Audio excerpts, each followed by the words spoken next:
On another matter, I want to address the affordability issue that's received a great deal of media attention this past week, which is ironic because it didn't receive that much attention when Joe Biden was here and inflation was at a record high. On another matter, I want to address the affordability issue that's received a great deal of media attention this past week, which is ironic because it didn't receive that much attention when Joe Biden was here and inflation was at a record high 9%, the worst inflation crisis in modern American history. And President Trump won a landslide election in part to address the affordability issues created by Joe Biden and the Democrats. And that's exactly what President Trump has done since day one of his administration. Since the first day in office and every day since, the Trump administration has taken aggressive action to fix the Biden-created cost of living issues.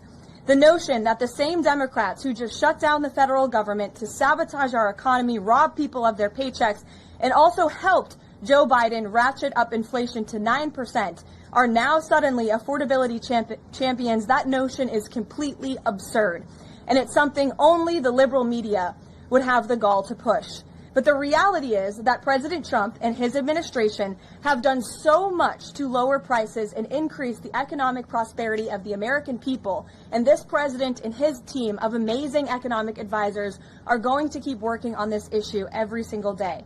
In less than 10 short months, President Trump signed the largest middle-class tax cuts in American history, including no tax on tips, overtime, and Social Security, which will guarantee that next year Americans are going to put more money back into their pockets. The president has completely unleashed American energy dominance to help bring gasoline prices to the lowest in 5 years, and we expect them to continue to decrease. And it has also lowered energy costs overall. There is more work to do, but again, the president's deregulatory and pro-American energy agenda is absolutely going to continue to drive down prices. This formula worked in the president's first term, and we expect that it's going to work again. And this is key because we know energy costs are the #1 driver of inflation. Again, just look at what Joe Biden did to our energy industry over the past 4 years of his administration, and look at what happened to inflation as a result. Everything became more expensive. To lower prescription drug prices and healthcare costs, the president has been working around the clock on this issue. He is obsessed with negotiating these good deals on behalf of the American people to bring down pharmaceutical costs and drug costs for Americans. And he has done so on a number of fronts. You have seen him discuss that in the Oval Office several times. To fuel small businesses, lower their costs, and incentivize hiring, the Trump administration has already cut 30 unnecessary regulations for every new one on the books, which we know will save employers and small businesses across the country thousands of dollars in regulatory burdens. All of these pro-Trump policies are working, and they will continue to work.